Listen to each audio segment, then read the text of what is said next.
All right, all right. Hello.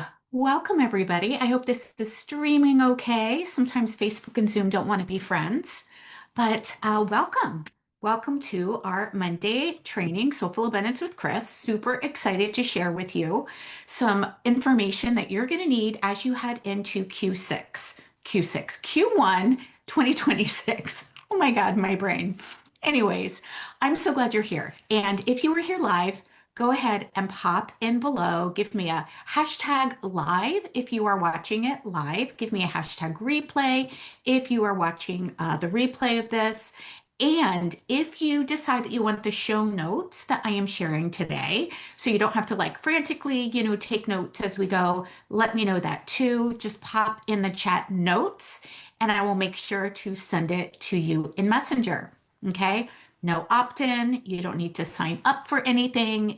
I will absolutely just give you the show notes that I am using so that you can follow along. Okay, so how exciting. It's December 15th. We are almost done with 2025. And for many of us, we're like, yep, let's wrap this up, put a bow on it, let it go, and move into 2026. So, one of the things that I do with my clients is we make sure that we are set up and ready to go in January. And so one of the things that is super, super important is that you are clear on what you are actually going to put in your profit plan. So we need a plan, right? If we're like, I don't know, I just want to make money, great. Absolutely, we get to make money. Absolutely, we get to serve clients. But what we need is a grounded plan for offers, for marketing, and for sales.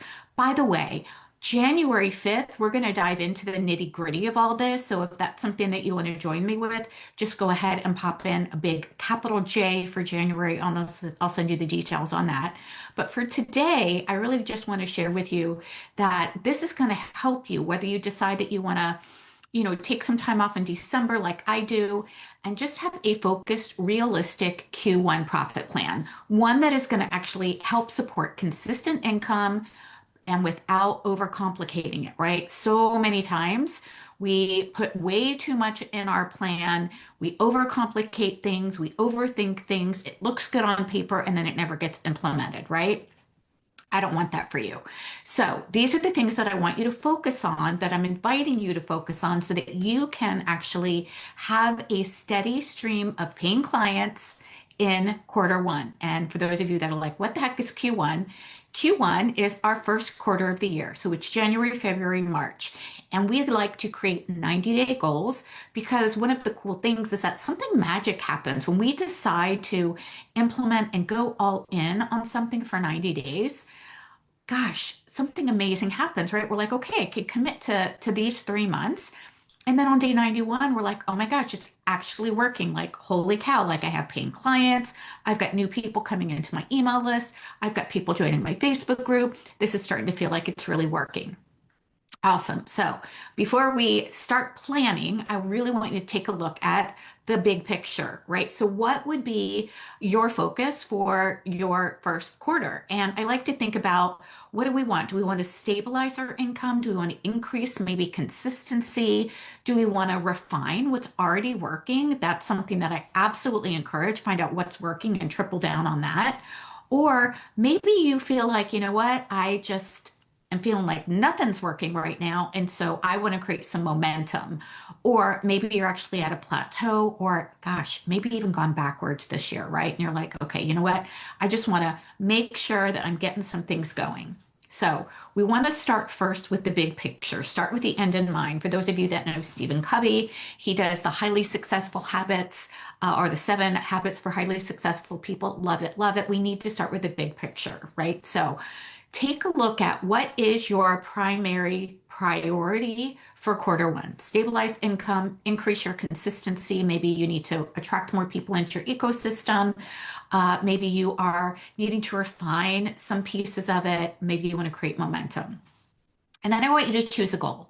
we have to have a goal, not to be rigid about anything, but we need to know where it is that we're going, right? If we don't have a goal, then we don't actually know if we're, succeeding in what it is that we desire, right? So you get to choose whatever this is. Some of you might be like, you know what? I'm all in for 10K months. I'm going for 30K for Q1. Amazing.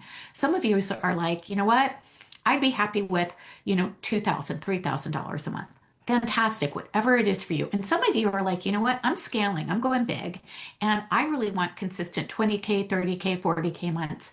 Amazing. Whatever that is for you, you get to decide based on what feels aligned and energetically capable for you. And we're actually going to talk about that energetic capacity. So write down a goal that you want for quarter one. And then I want you to think about what would feel like a win, not necessarily the achievement of the dollar goal, but what would make it feel like, oh my gosh, I am looking back on quarter one. It's the end of March, and I'm so excited because this is important because we don't want to just have our success based on a dollar goal, right? Money doesn't necessarily make us happy, right? Money is a tool that allows us to create amazing things and to support people, and it helps us build and grow our life. But we want to know, like, what is the experience that we're actually creating? What would feel like a win? That if I knew that I was dialed in and committed and I was taking action every single day, regardless of whether I hit the goal or not, what would actually feel like an amazing win? We have to have that too. We have to have that milestone. Okay. So this was number one, the big picture. Okay. What's our priority? What's your revenue goal? And then what would feel like a win? Number two, we need to know what we're selling. We can't bring new clients on and serve them if we don't actually know what we're selling. So for those of you that have been following me for a while, we know that we talk about the power of three, and we want to have our core offer. So we want to have our high ticket offer, which is typically our primary offer. Sometimes for many of you, it might look like one-on-one coaching in a 90-day container or 6-month container. But here's what you need to know about your offers.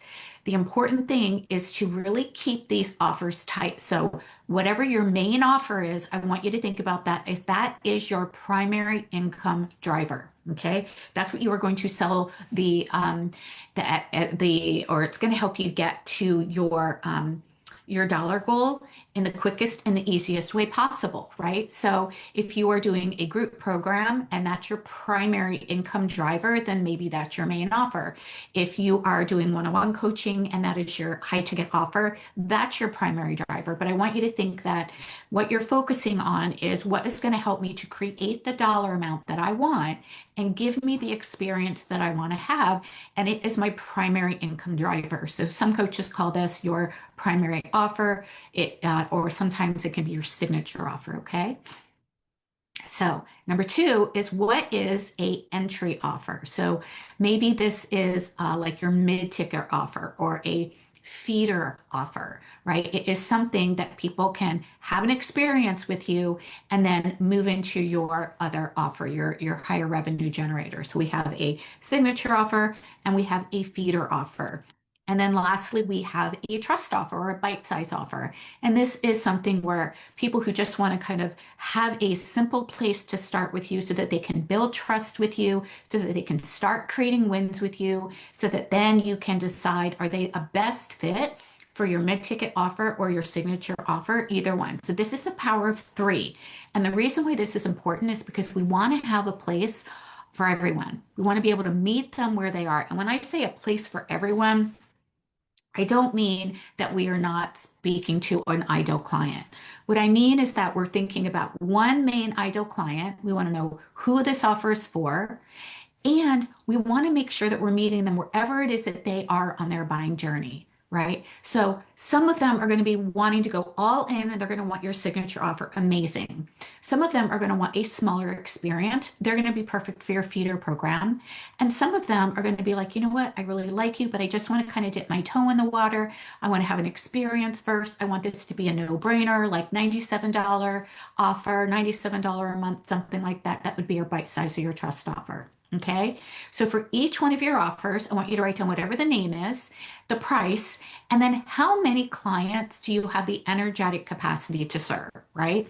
Remember, we can write stuff down on paper, but if we don't have the energetic capacity to actually serve those people, then it won't actually come to fruition, right? So for example, I only take on 5 private clients at a time. I know energetically that I can't actually serve them really, really well because I'm also teaching my other programs, whether I'm teaching Activate Abundance Academy or serving people inside of our Holistic Business Success Studio. I know energetically that I don't have the energetic capacity to take on more private one-on-one clients. And so I'm really, really clear that if I bring on any clients, it is only going to be 5, right? So think about how many people are you excited and do you have the energetic capacity to serve in each one of your offers, okay? And then I want you to do a check. I want you to have a offer clarity check. And I want you to be clear, who is this offer for? Is the outcome specific and easy to communicate? And does it actually solve a paid problem? And this is important. I want you to think about a paid problem as, is this actually solving something that somebody would pay for? Okay. I know that everybody kind of gets in their head around this, right? What you do to help somebody with their transformation is not necessarily the problem that you're solving. Okay. What you do is the broccoli. What they're asking for is, I want a solution to this problem. This problem is big enough and it's a big problem that I don't want to deal with anymore, that I am willing to invest to get support on it. If your offer is not a big enough problem for someone to actually be willing to invest in, we gotta refine it. Okay. So make sure that you are clear. Who is it for? Who is likely to get the best result? And where are they in their journey? Is the outcome specific and easy for you to communicate, right? People need to know what's in it for them. So they're going to want to know, like, what is predictable for them when they work with you in each one of the offers. What is predictable for them to happen for them? They're going to think, like, what's in it for me? If I join this program, what am I going to get out of it? If I join this program, what am I going to get out of it? Okay.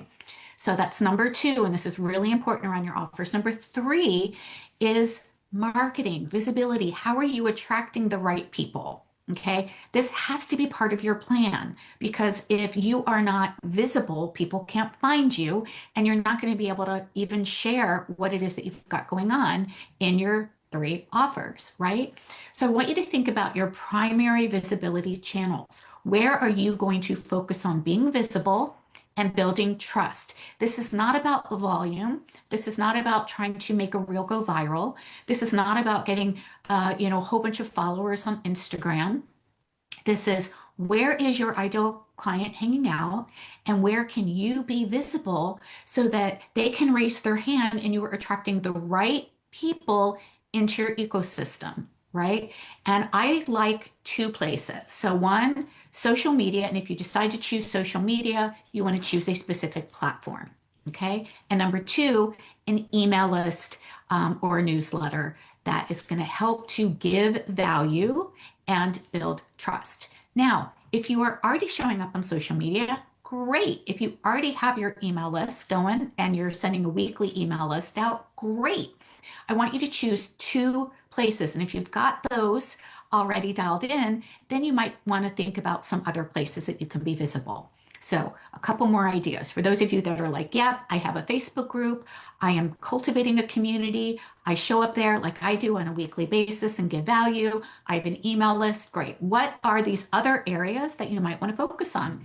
Well, maybe you want to look at collaborations or referrals. Maybe you want to do more workshops or live events to be more visible. Maybe you want to be on a different content platform, like your own blog or a guest on a podcast or even Substack. Okay, so for the quarter, I want you to choose 2 that you are going to focus on consistently. And if you already have your social media and your email list dialed in, then pick one more that you are going to add, that you are going to be consistent. Okay, we're not going to try to do all of these because you will You will not like that. It will be too much, and you won't actually be creating traction anywhere. So now I want you to think about your messaging. So with marketing, marketing is all around getting in front of the right people and sharing your message, right? Who are you? What do you do? How do you help people get the result that they want? That's all marketing is, okay? By the way, marketing and sales are not the same thing. We will talk about sales in just a minute. Marketing is simply visibility, and it is the message that you are using to communicate to people about who you are, how you can help them get the transformation that they desire. That's all marketing is. Okay. So I want you to think about what's the main problem, right? That paid problem that people need solved. What is the main problem that you're going to speak to on repetition? Repeat. Why repeat? Because repetition builds belief, right? So people need to hear you multiple times talking about the same thing over and over and over and over and over again, right? Repetition builds trust. So the cool thing is that you don't need new messaging every week, right? But you do need to focus on repeat and talk about the same thing over and over and over again. All right, so next we're going to talk about, well, what do you do with the people that come into your email list or in your Facebook group that are coming into your ecosystem, okay? And this is number 4. And this is, what are you going to do to nurture turning new leads into warm relationships, okay? That has to be part of your profit plan too, right? Why? Because strangers, people who are just coming into your ecosystem, are not ready to buy yet. They need to have trust with you. They're very, very discerning right now. And they want to know, like, hey, who are you? And do I connect with you? And do I resonate with you? Right? So people are taking a little bit longer in our client pathway.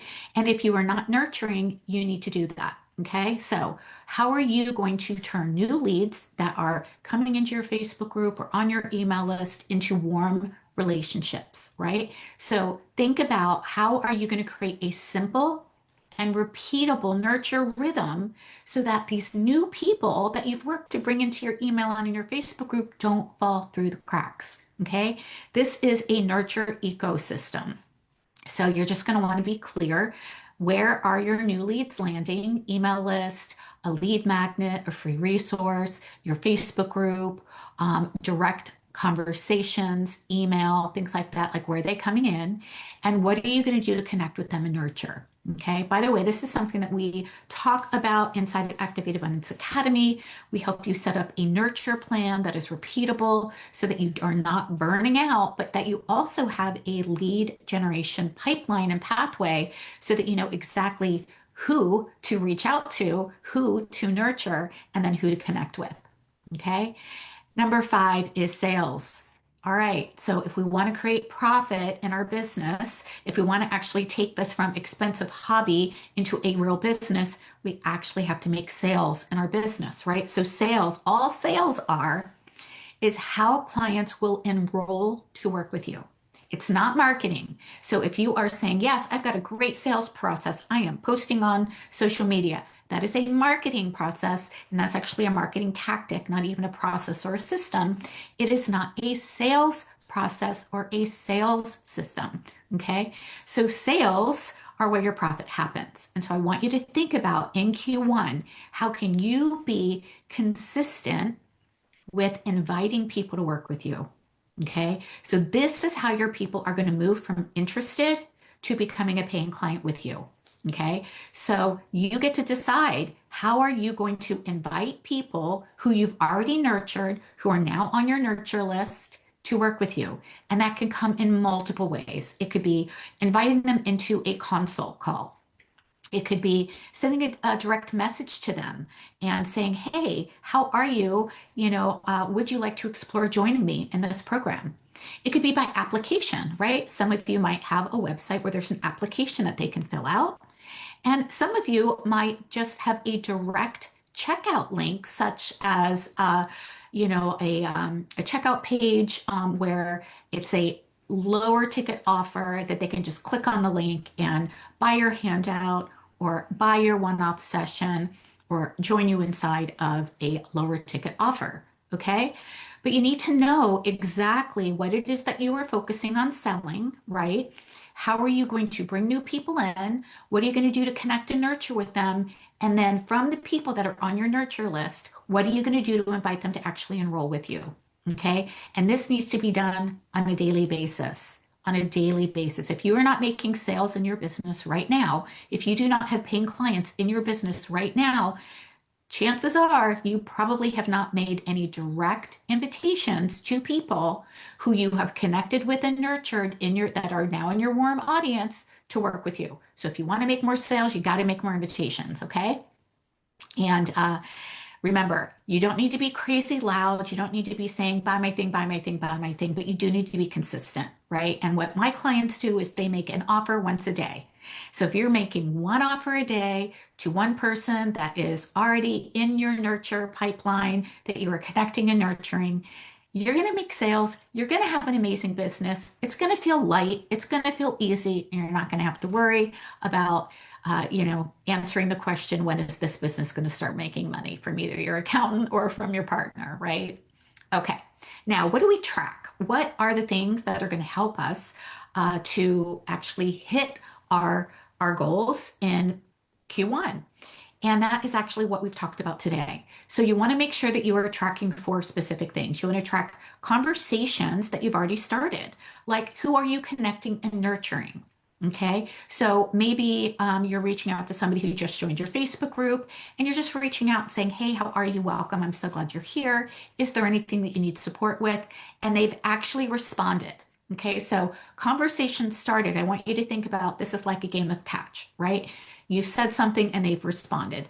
They don't count as a conversation started by just delivering a message. You actually need to be in a back and forth conversation where you're reaching out and they're responding. Now you've got a conversation, okay? So track how many conversations have you started each week. Then you also want to track the number of consults that you're actually having with people. So those are the sales calls, right? Those are the consults.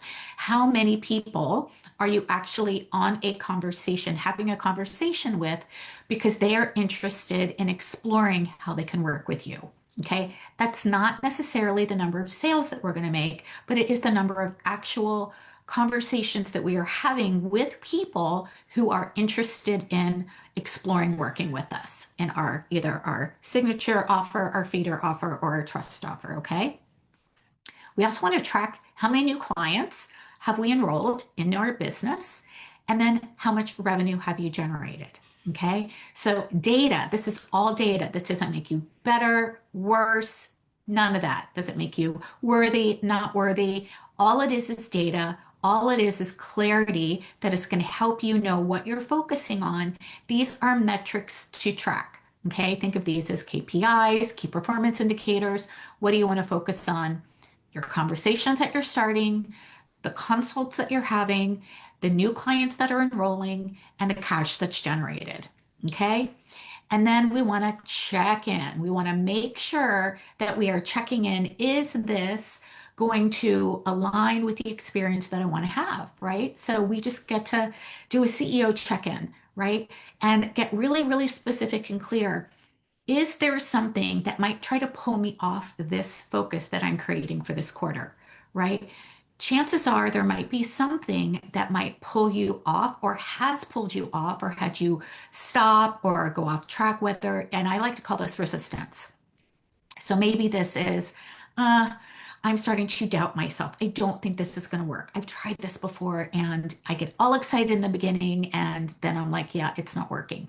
So just notice that if there are any thoughts, if there are any fears, if there are any worries that are going to pull you off this focus for the quarter, okay, write those down.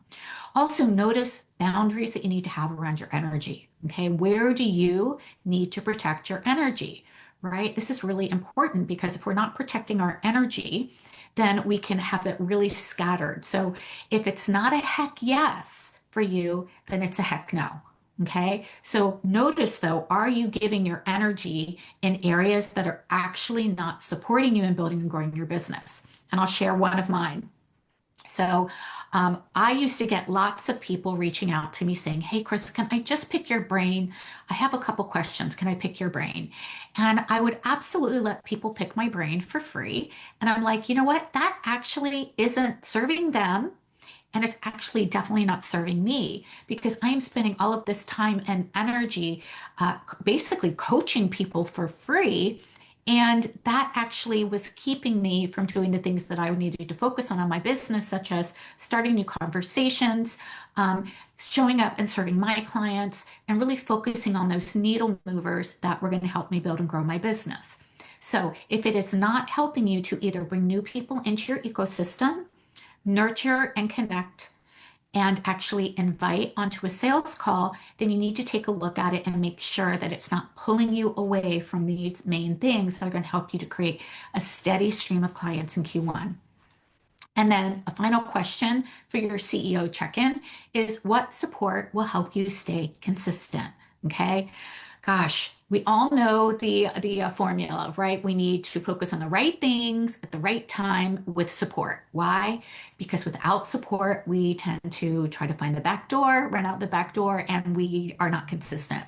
So ask yourself, what support do you need to stay consistent? Maybe it's an accountability buddy. Maybe it's somebody that you check in regularly. Maybe it is being part of a group that you can be a part of, that you are actually getting the support that you need. Maybe it's working with a business mentor. There's a lot of different ways that you can get support to stay consistent. So just ask yourself, tune in, what support will help me show up, implement what it is that I need to implement, take action on the right things in the right time, protect my energy so that I can actually enjoy building and growing this business and stay consistent. And then finally, we're going to wrap this all up with a bow here, is what's your commitment? What is the commitment that you are going to make to yourself? This isn't to anybody else. This is for you. What are you going to commit to showing up for your business and for yourself in Q1? And I always like to choose clarity over chaos. I want to keep things simple. I want to be consistent. And I get to take aligned action over overthinking. So I commit to those things. I'm going to commit to keeping it simple and being clear. I'm going to be consistent and I'm going to show up and I'm going to take action, even if it feels wonky, right? So remember, your quarterly one success will come from doing less better, right? And staying in motion, right? If we start to overthink things, get in our own way, that's not going to help. All right, my friends, thank you for being here today. I'm so excited for you. Q1 is amazing. There is so much good stuff coming for you. Again, if you're watching this on Facebook and you want the notes here so that you can actually use this and spend some time over the holidays and get clear on this, comment notes in the Facebook group. If you're watching this on my podcast or on the YouTube channel, just send me a message or also comment notes and I will make sure that you get this too. Okay, my friends, have a great day and I will see you soon. Bye.